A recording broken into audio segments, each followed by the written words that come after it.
Did God really promise to make Christians rich? And if so, why are so many not rich? In this week's talk, we'll look at promises that have multiple applications, and we'll see what God actually said about generosity.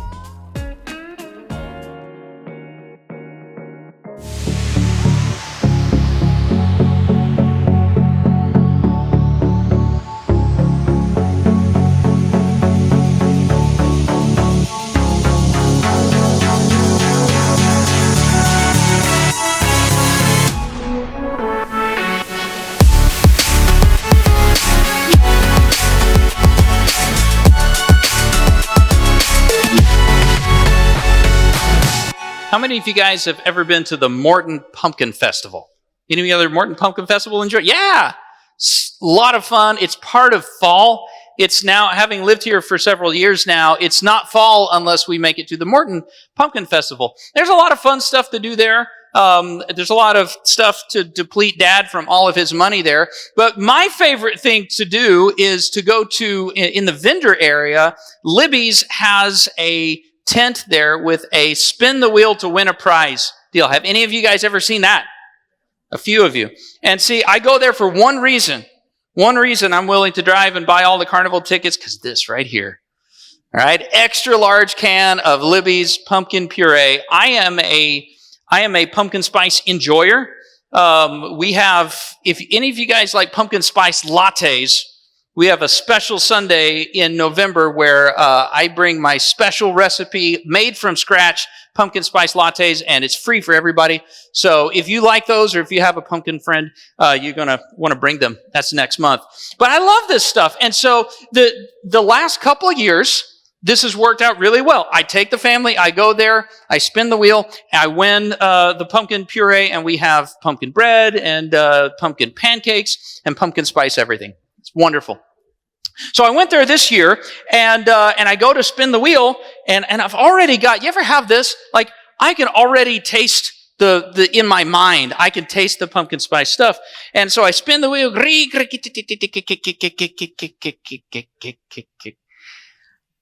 and I saw where the thing ended up, and I was so disappointed because I didn't win the pumpkin spice can. I won this. An orange pen. Now, it does say Libby's celebrating 100 years. So maybe someday to like a Libby's person, oh, that's a commemorative centennial pen. It's a pen. I can't make anything that tastes good with this. It was a bummer. And I was disappointed. And it was, I had to remind myself, okay, they didn't cheat me out of anything. They didn't lie about it. They did guarantee a reward. They just didn't guarantee a specific reward, and it wasn't the one I was looking for. But I'm grateful for the pen, and also because I can just go to Walmart and buy that. So I did. I felt a lot better. Just, get my own can, Libby's. We're talking about God's promises and the things in the Bible that He did promise, and about the things in the Bible that we borrow from somewhere else and use them and hold on to them like a promise. We've been in a series, and if you're just jumping in, no problem. If you want to catch up, you can see all of our stuff on any of our social media channels. But we're talking about this idea that not every truth in the Bible is a promise to you. There are some things in the Bible that are a principle. It's generally how things work out, but it's not an ironclad guarantee. There's some things in the Bible that are promised to a specific group or a specific person, not for all people of all times. And today we're going to talk about a different kind of promise that sometimes gets us caught up in the wrong spot. But ultimately, no matter what the borrowed promise is, we want to make sure that we're investing our faith and our hope not in an outcome, but in the God who makes these promises. Hebrews 10:23 is our guiding verse for the series, and it goes like this: "Let us hold unswervingly to the hope we profess, for He who promised is faithful." And ultimately, what we're out to do is not Pastor Chris promise assassin. I want us to build our hope on things that he actually told us and not what we're expecting. Because sometimes we get things wrong. Today, I want to talk to you about promises that are actually promises in the Bible, but we may be looking in the wrong places. I want you to write this down, and we're going to think about this today. Some promises come with a range of applications. Not like the apps on your phone. That would be cool. Right? God promised, and I have this really sweet app I can order pizza on. It's not, okay? It's the different ways that the promise applies to your life. Some promises come with a range of different ways that God fulfills them. And if we're looking for just one particular thing, if we go and we say, God, you promised pumpkin spice. And he says, actually, I promised a reward, but sometimes it's pumpkin spice and sometimes it's an orange pen. We end up disappointed, disillusioned. Maybe that's been you.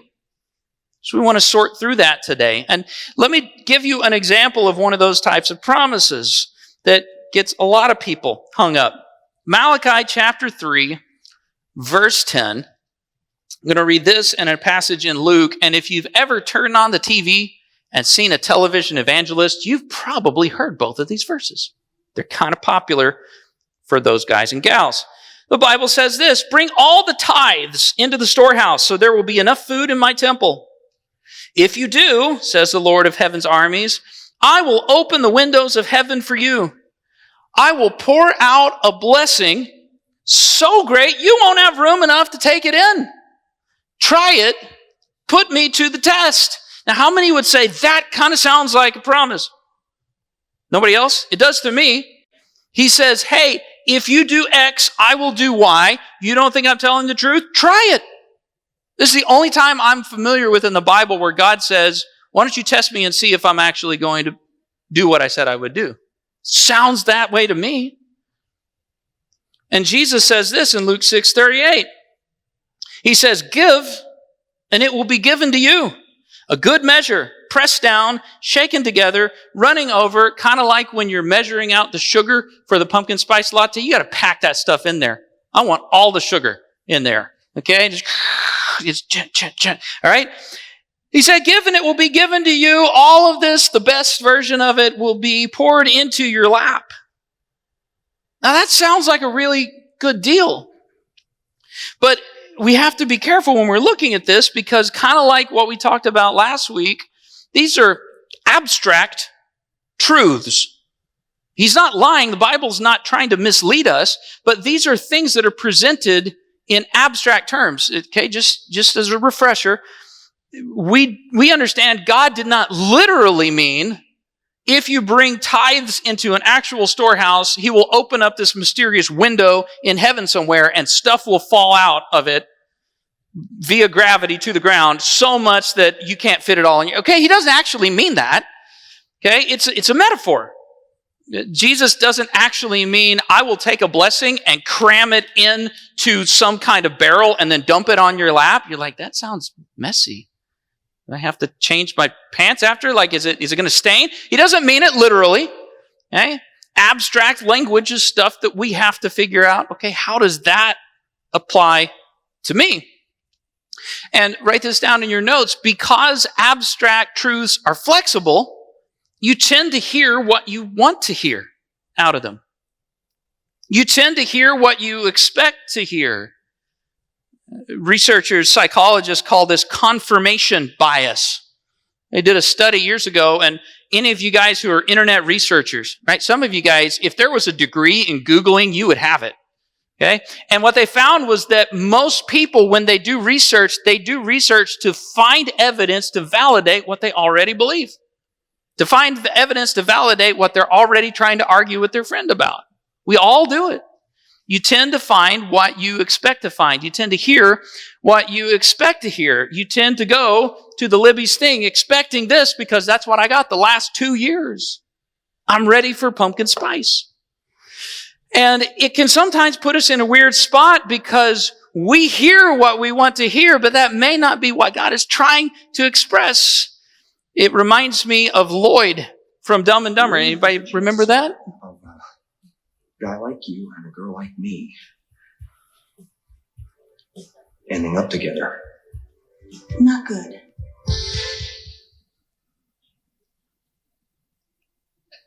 You mean not good like 1 out of 100? I'd say more like 1 out of 1,000,000.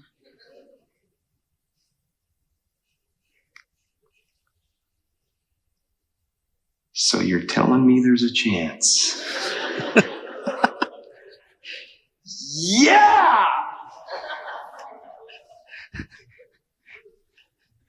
heard what he wanted to hear. It's not what she was trying to say. Okay? Any of you guys who are married, you know that thing happens a lot. I'm speaking blue, she's speaking pink. Sometimes the translation doesn't work out quite right. I also have realized that I'm speaking boomer and my teenagers are speaking teenager, and sometimes that doesn't work out quite right. And so there are times when we hear what we expect to hear. We hear what we want to hear in a passage from the Bible. And here's the unique thing that we all share in common. We're all Americans.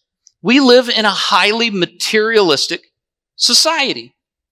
We live in a society that is very much based around buying stuff, having stuff, taxing stuff, building stuff. We like stuff.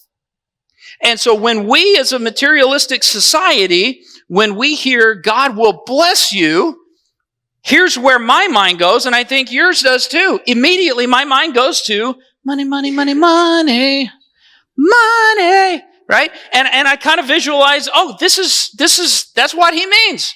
It's Scrooge McDuck in the vault of coins. This is what God's blessing means. And so when he says, try me, see if it works, you're generous, I will bless you, I'll pour out so much you can't even fit it. You can't even contain it. And I said, wow, that sounds great.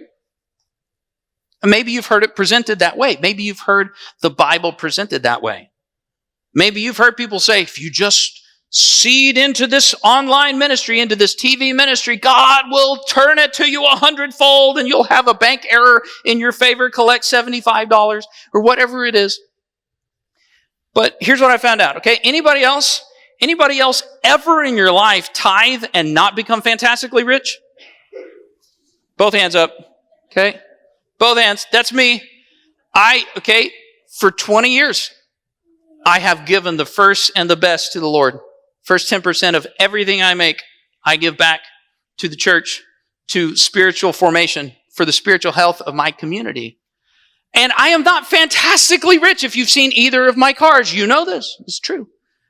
How does that, okay, what's up then, Lord?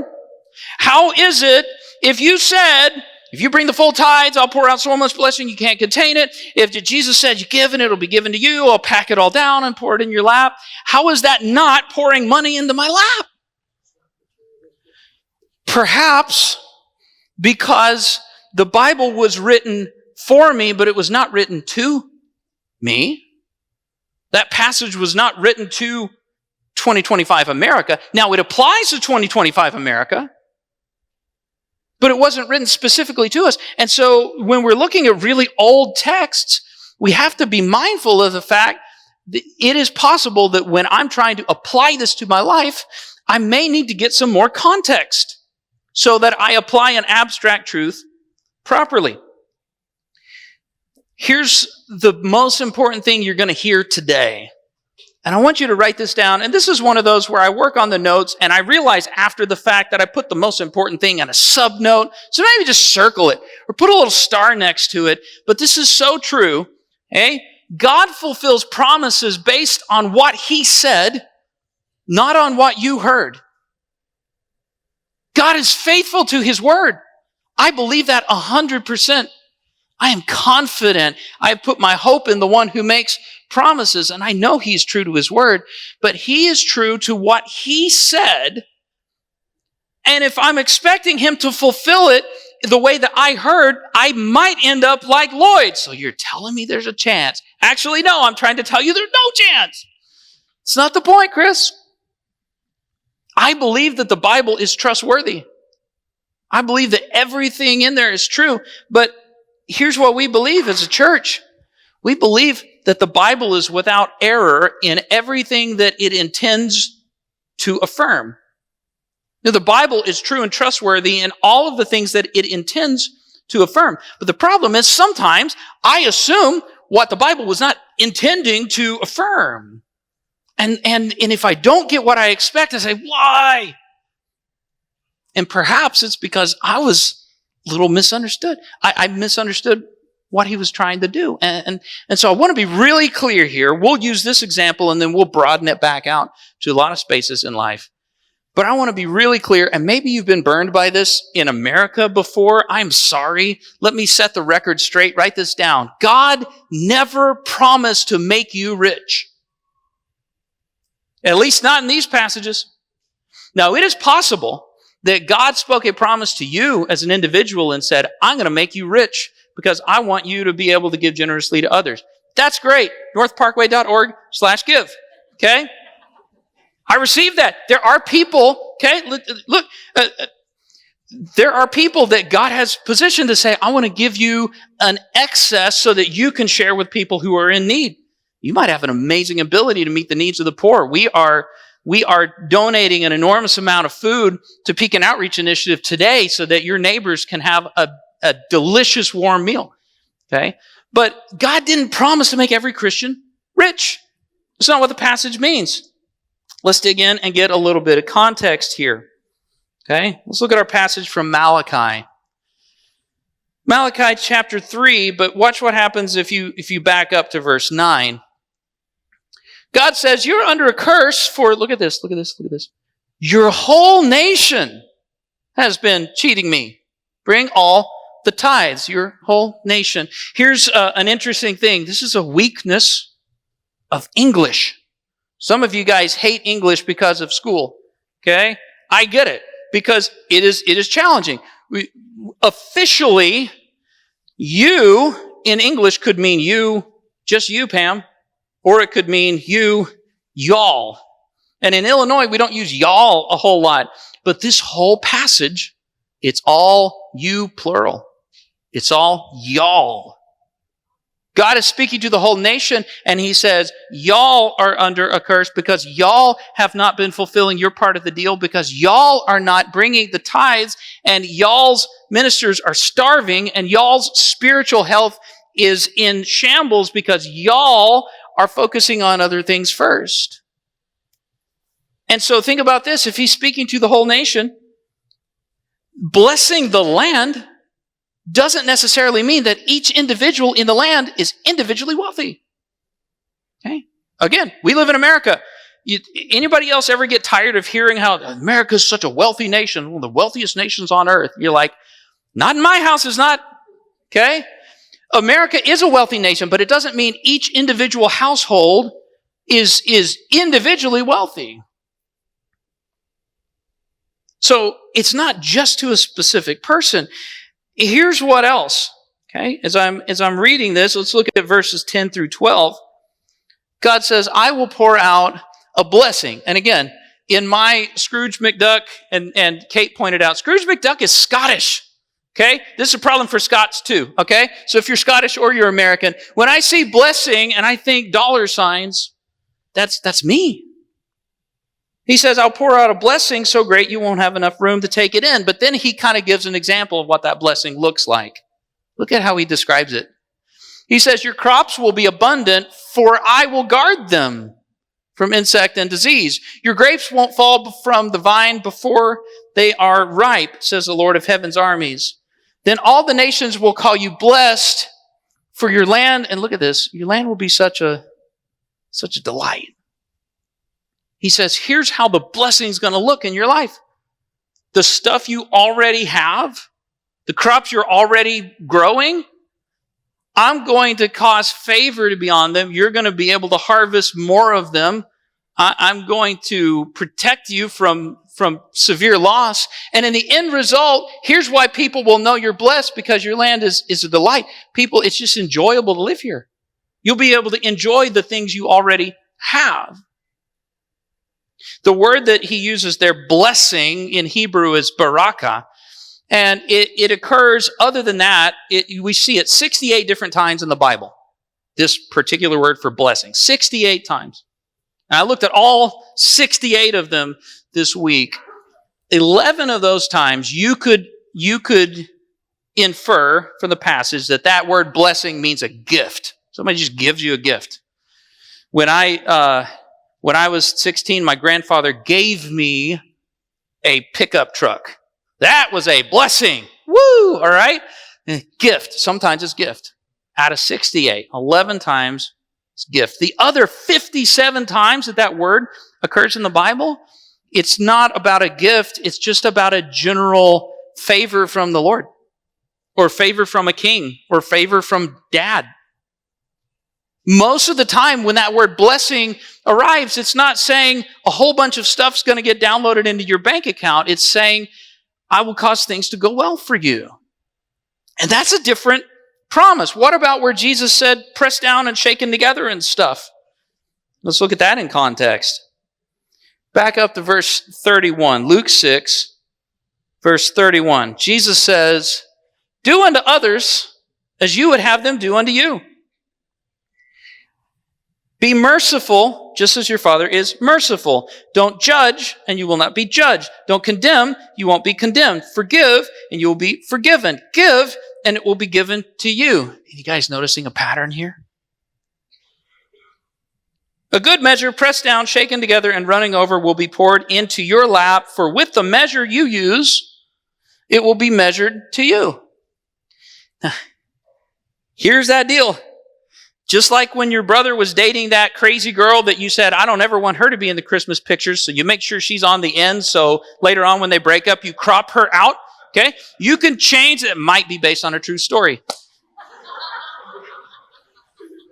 He married a much better girl. It was partly thanks to me. You're welcome, Nick. Okay? Cropping can really change the story. All right? If you crop that out, Jesus said, give and it will be given to you, Roger. Wow.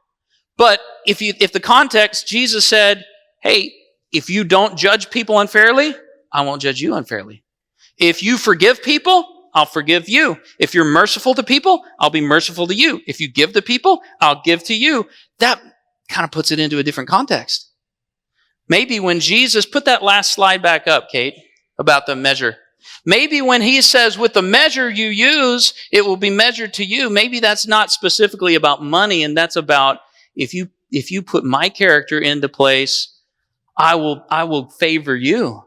I'll treat you well as you're willing to treat your fellow man well. That's a different kind of promise.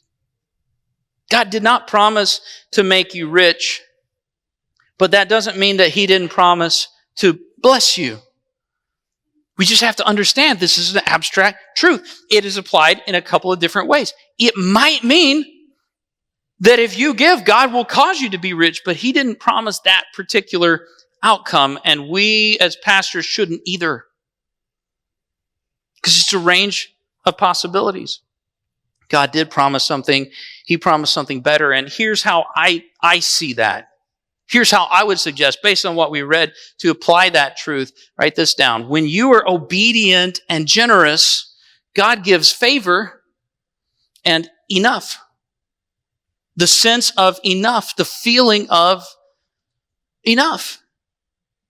He never promised to the nation of Israel, if you all will start tithing again, I will cause the wealth of all the nations to pour into your land, and you'll all have a gold more than you can handle. He said, if you do what you're already supposed to do, you'll be blessed. I will put this principle into action. You will be favored. Your stuff will tend to go better. And your land, he said, will be a delight. You'll be able to enjoy what you have when you're obedient and generous. Now that is a good deal, but it's not the same as I'm going to cause the Egyptians to give all their money to you. He says, I'll cause you to be pleased with what you already have. God answers promises. He fulfills promises based on what he said, not based on what you hear and based on what you expect.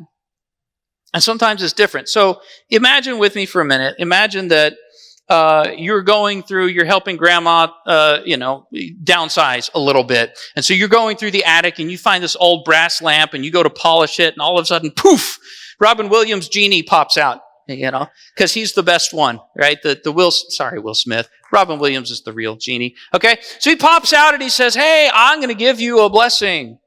I've got two options for you. You can either have unlimited McDonald's for life, but every time you're finished eating, you'll be a little bit hungry. Or I'll give you the blessing where whatever food you eat, at the end of every meal, you feel fulfilled, whether you ate a lot or a little. Now, both of those options sound fun. Infinite McDonald's, I do like McDonald's fries quite a lot. Does that include the McRib and the McFlurry and the McEvery? Yeah, it does. Woo! That would be great. But I want you to think this through for a minute. If he said, here are your two options. Infinite McDonald's, but every time, no matter how much you eat, you're still a little bit hungry when you leave. You're still like, oh man, I could really go for some more. Or you still have to come up with the food. But no matter what you eat, when you're done, you said, that was good. It tastes good, and you're satisfied. Can I tell you, at 42, when I can't just eat whatever I want, if I could eat whatever amount or whatever healthy food or whatever nutritious stuff, and at the end I say, you know what? That was good. I feel good. I don't need seconds. I'm picking that one every single time. The idea that if you tithe to the church or if you give to the poor, that God will make you rich, it sounds great from a materialism standpoint, but I want to expose something in that idea. If we buy into that and say, this is what I'm expecting from God, then ultimately the motivation to do what he said, because by the way, generosity is obedience. It's well in tithe in the Old Testament. The New Testament teaches to be generous and to give and to meet the needs as you have availability. And look, it is. But if I'm expecting, I'm giving because it's this like return on investment strategy, then ultimately it's not generosity that's driving that in my heart. It's greed. I want more. I want to get what's owed to me. God, I want my stuff. And the sad truth is, if you've ever walked down the road of getting stuff, you found that at the end of the rainbow, there's always a little bit more rainbow. There's no pot of gold. You have to drive a little bit further.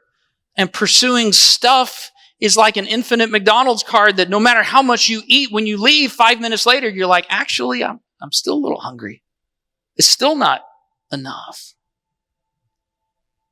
Let me finish with a couple of real life examples from my life. I told you, I believe God owns everything. He gave me what I have. Everything I have belongs to him.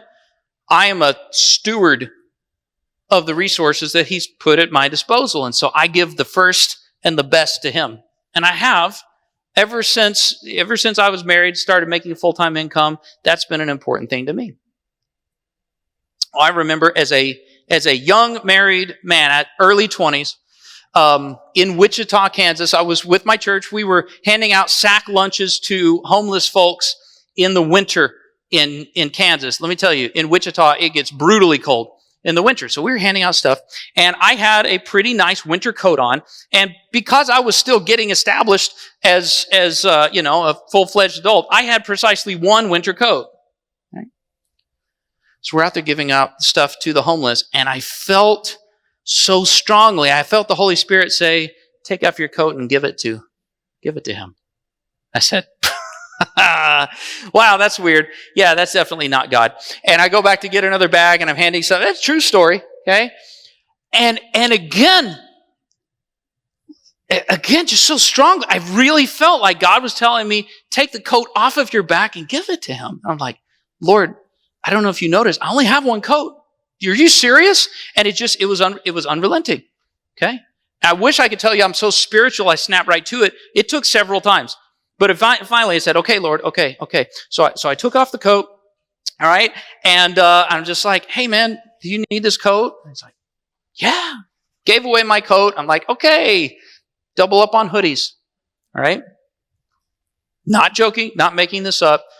About a week and a half later, a guy from the choir in my church came to me after service. He said, hey, Chris, stay right here. I want to get something for you. He brings a trash bag. And he pulls out of, and I should have brought it. I still own it. He pulls out of the trash bag this beautiful, reversible Dallas Cowboys winter parka. It was so cool.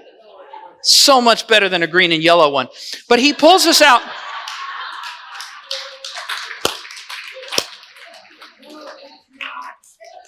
Here's the deal, okay? Guy named Joe. I don't know if Joe's still living. He may be with the Lord now. But Joe, he pulled this out and he said, hey, I know you're a Cowboys fan. I was shopping this week and I saw that and I just really felt like I was supposed to buy this and give it to you. That's cool. Real story. That actually happened in my life. Says, wow, that's great. When I'm generous, God blesses me. Well, fast forward about 10 years later, 3 kids, and I only thought I was broke when I was first married. Then we had 3 kids. And I'm like, whoa, this was before kid 4 even arrived. You know, kid 3 with no health insurance, it is expensive to give birth in America without health insurance, okay? No Affordable Care Act back then. So I'm broke. And in the span of about 2 weeks, the washing machine broke. The alternator on the car broke while I was driving down the road, and I had to get it back in. My one splurge, beautiful TV that I played video games on, it broke. Everything's breaking at once. And I had this moment with the Lord, and I said, God, what have I done to offend you? I know that I'm tithing. I'm looking. Lord, I'm giving you 10%. I'm making the cut before Uncle Sam does. I'm faithful. What have I done wrong? And do you know what he told me? And this is one of the few times, okay, very clear, very distinct from the voice of the Lord. He said, son, your stuff is breaking because you have old stuff. That was it. He said, hey, this is not a curse. Right now in your life, you have old stuff. Sometimes when you have old stuff, it breaks. Okay? This is not me failing my promise to you. And do you know what's amazing? I never lost my job because I couldn't get to work. My children never wore stinky clothes because I was unable to wash them. I was still able to play because I had another TV because I live in America and I was upset because my second TV was broken. And here's a beautiful thing. I was consistently giving and putting God first, and here's how he blessed me. I had enough. And at the end of the day, I could enjoy what I have, even the old car, because it was enough. And I didn't have a washing machine that connected to my phone so I could set the cycle from my bed, but I could still wash clothes, and that was okay, and that was enough. And God fulfills his promise based on what he said, not on what you heard. He is faithful to his promises. And so let me just encourage you to zoom back out. There will be times, not on purpose, there will be times when you read the Bible and you say, based on this verse, I'm expecting this. This is what I'm looking for. There will be times when this is what you get and you say, God, where are you? Why have you failed me? And he said, no, I promised to reward you. I didn't promise the way it would come. Well, I don't like a pen. Sometimes I really need a pen. I can't sign a check with this. Okay? There are sometimes you need what you get, and God is faithful to his word. So let me encourage you, if you've been disillusioned and said, man, where is this promise in my life? Step back and consider the possibility. Maybe he is fulfilling it, but not in a way that I'm looking for. And maybe a better conversation with God is, Lord, I think I'm misunderstanding something. Would you help me to see what it is that you're doing in my life? Because I believe God is actively at work in every one of your lives, blessing you. And I don't want you to be so focused on one particular area that you miss the beautiful things he's doing to give you a sense of enough and fulfillment to make your land, your home, your family a delight. I believe that's his desire for you. So I don't want to build my hope on a borrowed promise. I want to build it on what he said and the best that I can to understand what he meant to enjoy his blessing in my life.